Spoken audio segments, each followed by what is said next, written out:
Gadag quarry ಮತ್ತು stone crusher ಮಾಲೀಕರ ಅಳಲು ಜಲ್ಲಿ ದರ ಏರಿಕೆ ಅನಿವಾರ್ಯ.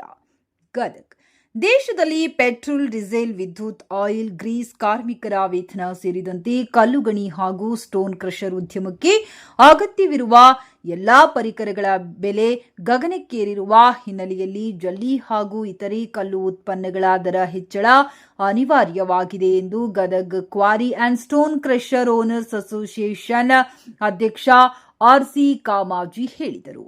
ಪತ್ರಿಕಾಗೋಷ್ಠಿಯಲ್ಲಿ ಮಾತನಾಡಿದ ಸಂಘದ ಪದಾಧಿಕಾರಿಗಳು, ಸ್ಟೋನ್ ಕ್ರಷರ್ ಉದ್ಯಮದ ಮೇಲೆ ಸರ್ಕಾರ ಇಲ್ಲದ ಕಾನೂನುಗಳನ್ನು ಜಾರಿಗೆ ತಂದು ಕಿರುಕುಳ ನೀಡುತ್ತಿದೆ ಎಂದು ಆರೋಪಿಸಿದರು. ರಾಜಧನ ಮೊತ್ತವನ್ನು ಹೆಚ್ಚಿಸಿರುವುದಲ್ಲದೆ ಕಲ್ಲುಗಣಿಗಳ ಮೇಲೆ ಪದೇ ಪದೇ ದಂಡ ವಿಧಿಸಲಾಗುತ್ತಿದೆ ಎಂದು ಅಸಮಾಧಾನ ವ್ಯಕ್ತಪಡಿಸಿದರು.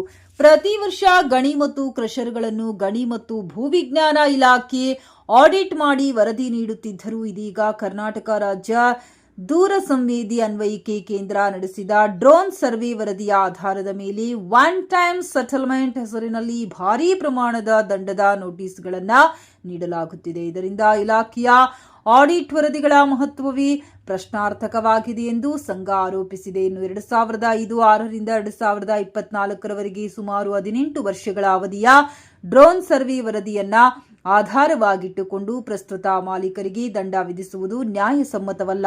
ಹಿಂದಿನ ತಲೆಮಾರುಗಳ ಅವಧಿಯ ಲೆಕ್ಕಾಚಾರವನ್ನ ಈಗಿನ ಮಾಲೀಕರ ಮೇಲೆ ಹೊರಿಸುವುದು ಸರಿಯಲ್ಲ ಎಂದು ಸಂಘದ ಕಾರ್ಯದರ್ಶಿ ಸುರೇಂದ್ರ ರೆಡ್ಡಿ ಅಭಿಪ್ರಾಯಪಟ್ಟರು. ಅಲ್ಲದೆ ಒಂದೇ ವಸ್ತುವಿನ ಮೇಲೆ ಎರಡೂ ಕಡೆ ರಾಯಲ್ಟಿ ಸಂಗ್ರಹಿಸಲಾಗುತ್ತಿದೆ. ಗಣಿಗಳಿಂದ ಒಂದು ಬಾರಿ ಹಾಗೂ ಸರ್ಕಾರಿ ಕಾಮಗಾರಿಗಳ ಗುತ್ತಿಗೆದಾರರಿಂದ ಮತ್ತೊಮ್ಮೆ ರಾಯಲ್ಟಿ ಪಡೆಯಲಾಗುತ್ತಿದೆ ಎಂದು ಸಂಘ ದೂರಿದೆ.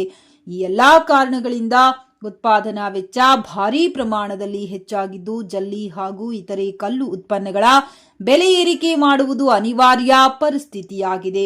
ತಮ್ಮ ಸಮಸ್ಯೆಗಳನ್ನ ಸಾರ್ವಜನಿಕರು ಹಾಗೂ ಗ್ರಾಹಕರ ಗಮನಕ್ಕೆ ತರಲು ಮಾಧ್ಯಮಗಳ ಮೂಲಕ ಮನವಿ ಮಾಡಿದರು.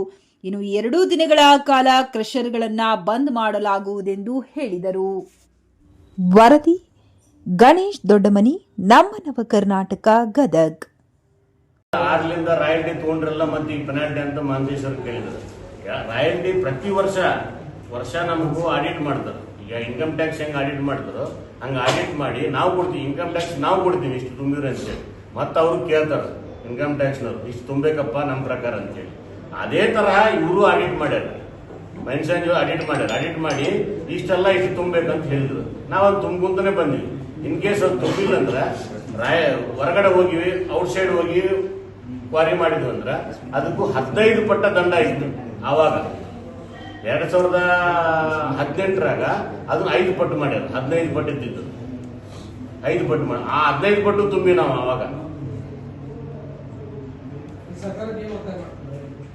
ಸರ್ಕಾರಕ್ಕೆ ಒತ್ತಾಯ ಮಾಡೋದಂದ್ರೆ ಈ OTS ಏನೈತಲ್ಲ ಇದನ್ನು ಕ್ಲೋಸ್ ಮಾಡಿ, ಒನ್ ಟೈಮ್ ಸೆಟಲ್ಮೆಂಟ್ ಕ್ಲೋಸ್ ಮಾಡಿ ನಮ್ಮ ಹೆಕ್ಟಾರ್ಗೆ 5 ಲಕ್ಷದಿಂದ 10 ಲಕ್ಷ ರೂಪಾಯಿ ಹೆಕ್ಟಾರ್ ಮಾಡಿ ಹಿಂದೂ ಕ್ಲೋಸ್ ಮಾಡಿ. ಈಗ ಡ್ರೋನ್ ಸರ್ವೆ ಮಾಡಿದ್ರಲ್ಲ 2024 ಆಗಸ್ಟ್ ಮಟ್ಟ ಮಾಡಿದ್ರಲ್ಲ ಅಲ್ಲಿ ಮಟ್ಟ ಕ್ಲೋಸ್ ಮಾಡಿ ಮುಂದಿನ ಲೆವೆಲ್ ಮುಂದಿನಿಂದ ಮತ್ತೊಂದು ಡ್ರೋನ್ ಸರ್ವೆ ಮಾಡಿ ನಮಗೂ ಹಾಕಿರಿ. ನಾವು ರೆಡಿ ಇದೀವಿ. ತುಂಬಾ ನಾವು ರಾಯಲ್ಟಿ ತಗೊಳಕತ್ತೀವಿ. ಹೆಕ್ಟಾರ್ಗೆ ಹಿಂದೂ ಹೆಕ್ಟಾರ್ಗೆ 10 ಲಕ್ಷ ಮಾಡಿ ಕ್ಲೋಸ್ ಮಾಡಿರೋದು ದಂಡ ಇಲ್ಲ ಸರ್.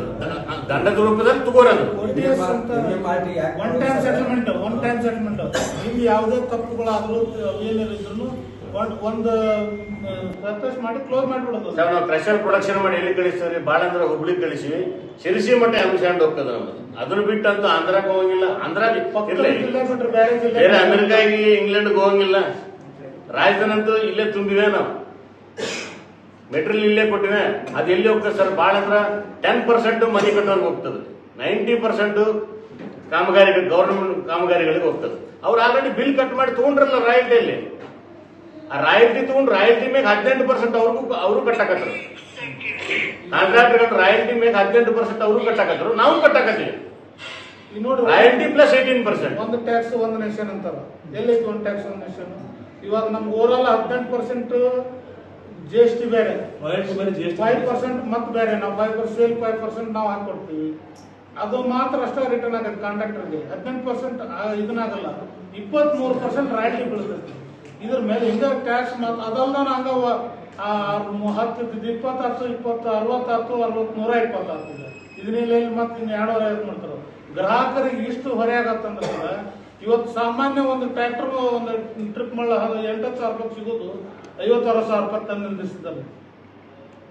ಇದು ಹೋಗ್ಬೇಕು. ಒಂದು ಎಂಡ್ ಯೂಸರ್ ಪಾಲಿಸಿ ಮಾಡಿದ್ರೆ ಮತ್ತು ಗ್ರಾಹಕರಿಗೆ ಹಳೆ ರೇಟ್ ಸಿಗೋದ್ರಾಗ ಡೌಟೇ ಇಲ್ಲ. ನಾವು ಕೇಳೋದಷ್ಟೇ ಸರ್ಕಾರಕ್ಕೆ ಏನಂದ್ರೆ ಎಂಡ್ ಯೂಸರ್ ರಾಯಲ್ಟಿ ಮಾಡಿ.